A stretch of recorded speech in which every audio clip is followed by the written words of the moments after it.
Baik, Assalamualaikum warahmatullahi wabarakatuh. Eh, di sini kami dari kelompok 5 akan mempresentasikan apa yang menjadi tugas pertama kami dalam jaringan komputer, yaitu di sini kali ini kita akan menganalisis peran dari jaringan komputer dalam implementasi smart manufacturing berbasis arsitektur Edge Native. Nah, untuk itu kita akan masuk ke bagian awal, saya serahkan ke teman saya. Baik, terima kasih moderator. Perkenalkan, nama saya Muhammad Novel Amar dengan NIM F551240090. Nah, pada pembahasan pertama kita akan membahas tentang tantangan latensi pada era Industri 4.0. Nah, latar belakang dari analisis ini adalah kebutuhan ekosistem Industri 4.0 yang menuntut karakteristik jaringan di luar kapabilitas tradisional. Saat ini, model cloud-centric atau komputasi awan terpusat memiliki kelemahan besar, yaitu latensi perambatan yang tinggi berkisar antara 50 hingga 200 ms. Selain itu, terdapat risiko kemacetan pada jaringan tulang punggung atau backbone akibat pengiriman trafik data yang sangat masif dari berbagai sensor industri ke server pusat.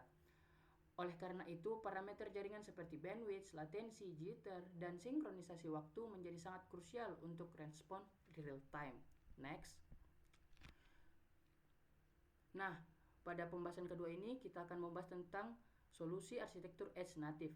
Jadi, sebagai solusi logis, muncul arsitektur Edge Native atau Edge Computing 2.0. Konsep ini mendekatkan sumber daya komputasi langsung ke titik asal data, seperti mesin produksi dan sensor industri. Penting untuk dipahami bahwa sistem ini bukan sekedar pemindahan fisik server, melainkan sebuah desain ulang di mana fungsi jaringan dan komputasi diimplementasikan secara kolaboratif sebagai satu kesatuan yang utuh. Sistem ini mengadaptasi prinsip cloud native sebagai microservice dan kontainerisasi ke lingkungan tepi jaringan yang biasanya memiliki keterbatasan sumber daya. Next. Nah, selanjutnya kita akan membahas tentang perbandingan pendekatan antara cloud dan edge. Jadi, arsitektur cloud native memang unggul dalam hal skalabilitas penyimpanan yang hampir tak terbatas dan ideal untuk analisis data historis serta pelatihan model AI global. Namun, untuk aplikasi industri yang butuh respon instan seperti kontrol robotik presisi dan inspeksi kualitas real time, Edge Native jauh lebih unggul karena mampu menekan latensi hingga di bawah 20 ms. Pendekatan ini merespon data di dekat sumbernya, sementara cloud tetap digunakan untuk manajemen orkestrasi global melalui strategi hibridia. Next. Nah, di slide selanjutnya ini kita akan membahas tentang peran jaringan sebagai tulang punggung cerdas. Jaringan komputer dalam arsitektur ini bertindak sebagai tulang punggung cerdas dengan 3 peran fungsional utama. Pertama itu ada komunikasi data deterministik yang menjamin ketepatan waktu dan reliabilitas transmisi.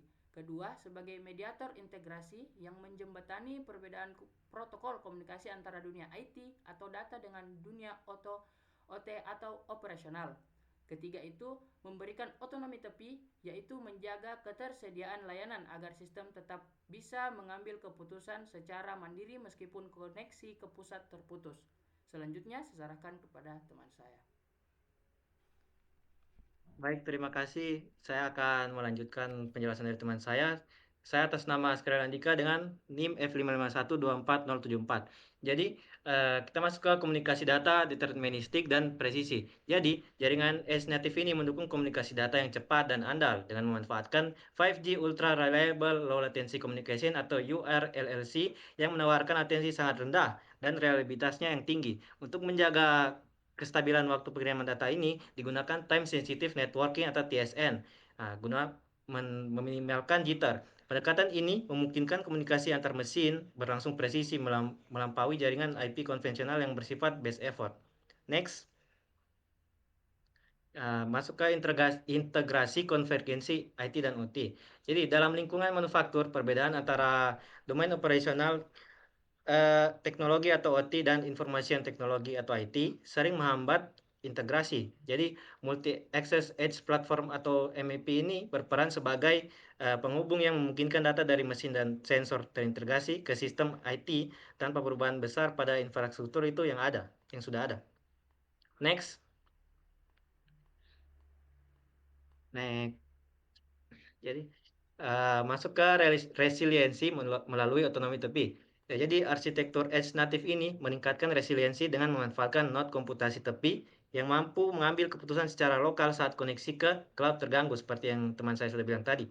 Jadi pendekatan ini menjaga availability system atau ketersediaan sistem itu tetap tinggi. Selain itu, mekanisme lossless migration memastikan sesi komunikasi tetap berjalan tanpa kehilangan data.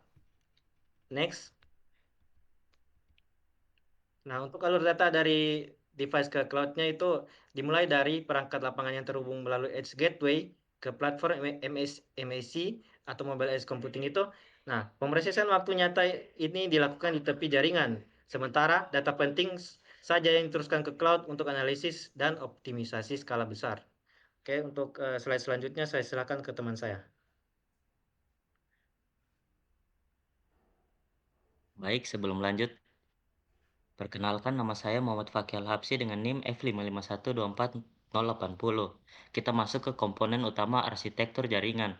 Arsitektur terdiri dari 4 lapisan utama. Yang pertama itu ada Edge Infra, perangkat atau perangkat keras heterogen. Yang kedua itu ada Edge Network and Map, yaitu lapisan 5G, kios, dan keamanan. Lapisan ketiga itu ada Edge Orchestrator, yaitu penjadwalan deployment aplikasi. Yang keempat itu ada Edge AI dan Edge Data, yaitu untuk inferensi AI lokal. Next, fleksibilitas infrastruktur.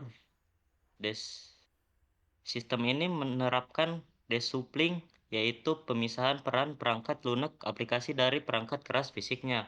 Hal ini memungkinkan aplikasi menjadi network aware yang bisa menyesuaikan perilaku berdasarkan status bandwidth real time. Next, kualitas sinkronisasi waktu. Sinkronisasi waktu sangat krusial menggunakan standar IEE. Kita bisa mencapai akurasi sinkronisasi berikut. Next, efisiensi, bandwidth, dan kecepatan respon. Dampaknya sangat besar. Pemrosesan di tepi jaringan mampu mereduksi trafik ke cloud hingga 80%. Selain itu, kecepatan respon inferensi meningkat sebesar 70-90% yang tentunya mengurangi biaya operasional secara signifikan. Selanjutnya akan dilanjutkan oleh teman saya. Baik, sekarang kita akan masuk ke dalam studi kasus, tapi sebelum itu, perkenalkan nama saya Gabriel Christovan Supari dengan NIM F551240076. Nah, berdasarkan dari penjelasan yang sudah dijelaskan dari teman-teman saya, sekarang kita akan masuk ke bagian dari pada studi kasusnya sendiri. Nah, untuk studi kasusnya sendiri itu, sebenarnya itu ada dua yang saya kepikiran untuk bisa jelaskan, yaitu yang pertama itu pada suatu perusahaan yaitu Seni Heavy Industry, itu penggunaan 5G MSC memungkinkan operasional kendaraan AGV otonom dengan latensi stabil di bawah 20 ms dan meningkatkan efisiensi produksi lebih daripada 30%. Nah, jadi dengan adanya jaringan itu, dorang bisa melakukan operasional kendaraan AGV dan itu sangat berpengaruh terhadap peningkatan efisiensi produksi di situ. Nah, contoh kasus yang kedua yaitu Haier Smart Factory. Nah, di sini itu sistem inspeksi kualitas berbasis visi mesin mencapai akurasi hingga 99% melalui pemrosesan edge dan kompresi data lossless. Nah, kita terakhir masuk ke kesimpulan dari pembahasan kita kali ini, yaitu bahwa terkait yaitu fondasi kecerdasan otonom. Nah, sebagai penutup, analisis kami menyimpulkan bahwa jaringan komputer itu telah berevolusi dari sekedar kabel transmisi menjadi fondasi utama kecerdasan otonom. Nah, arsitektur Edge Native ini berhasil mengatasi keterbatasan latensi dan bandwidth pada model cloud-centric. Itulah mengapa kita angkat Edge Native ini untuk bisa kita diskusikan di topik kita kali ini. Nah, intinya keberhasilan manufaktur cerdas masa depan sangat bergantung pada infrastruktur jaringan yang mampu menyediakan konektivitas real-time, deterministik, dan otonom. Nah, jadi sekian dari penjelasan dari kelompok kami daripada kelompok 5. Apa yang menjadi segala kekurangan kami mohon dimaafkan. Kami ucapkan terima kasih. Wassalamualaikum warahmatullahi wabarakatuh.